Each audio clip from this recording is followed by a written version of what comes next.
Pemirsa, musim pancaroba membuat anak-anak lebih rentan terserang berbagai penyakit. Ada sejumlah cara yang bisa disiapkan oleh orang tua di rumah saat anak-anak mengalami demam.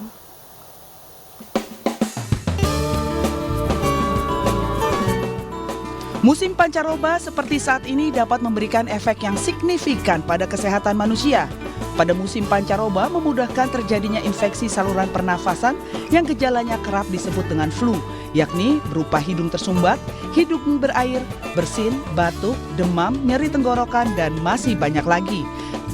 Tentu saja diperlukan pertolongan pertama pada kesehatan karena tubuh dalam keadaan tidak baik, yaitu dengan mengatasi demam agar tidak terus naik panasnya.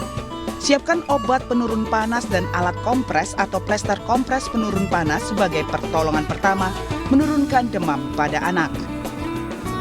Tak hanya itu, guna mencegah terjadinya demam pada sang buah hati, para orang tua harus menjaga pola makan serta tidur yang cukup dan imunisasi yang lengkap bagi anak-anaknya.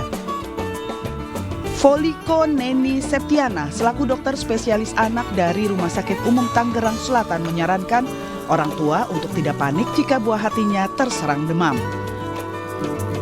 Nurunin suhu, jadi dengan pakaian jangan terlalu tertutup, jangan pakai selimut berlapis-lapis, terus kompres jika tidak ada obat penurun panas, tapi kalau ada obat penurun panas segera berikan obat penurun panas.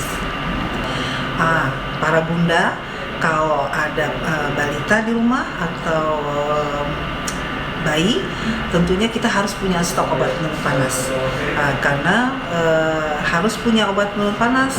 Lalu kalau memang tidak ada, tadi saya bilang kita sudah mau siap dengan alat pengkompres tentunya.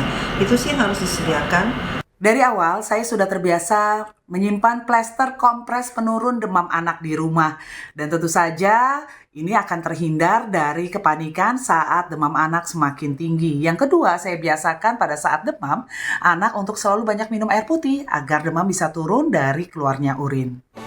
Oleh sebab itu, di masa pancaroba seperti saat ini, pentingnya menjaga kesehatan dan mempersiapkan pertolongan pertama di rumah agar demam anak tidak semakin tinggi. Dari Tangerang Selatan, Banten, Nunung Purnomo, iNews melaporkan.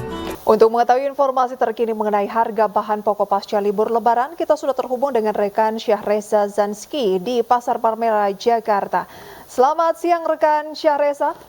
Bagaimana laporan Anda mengenai harga kebutuhan pokok di sana? Benarkah melesat cukup signifikan?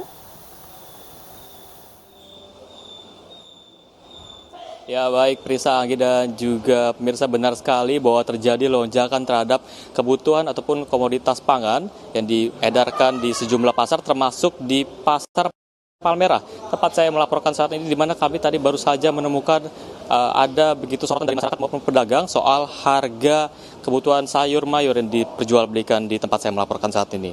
Seperti salah satunya adalah bawang merah yang cukup melonjak signifikan hingga 2 kali lipat sejak 1 bulan terakhir, di mana dari harga awalnya dibanderol senilai Rp40.000 dan per hari ini menjadi Rp80.000. Sementara untuk sayur mayur lain seperti tomat juga mengalami kenaikan yang signifikan dari harga awalnya Rp25.000 dan per hari ini menjadi Rp30.000.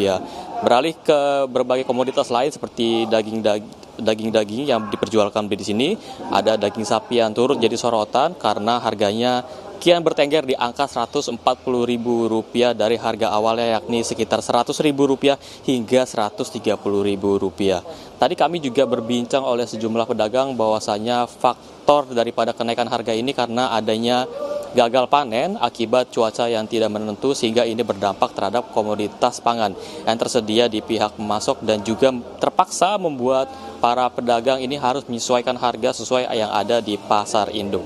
Namun untuk berbagai komoditas yang mengalami penurunan, ada untuk berbagai cabai seperti cabai merah, cabai rawit yang turun dari sekitar angka Rp70.000 hingga Rp80.000 dan per hari ini menjadi Rp40.000 per kilogramnya. Namun terlepas dari adanya naik dan turun harga komoditas, tadi mereka maksudnya masyarakat dan juga pedagang berharap agar pemerintah bisa bergerak untuk menekan harga kebutuhan pokok kembali menjadi normal sehingga kebutuhan masyarakat baik itu para pedagang dan juga pembeli bisa kembali seperti semula kebutuhannya dengan harga yang terjangkau sepekan pasca Lebaran 2024. Priska, Anggi, sementara itu.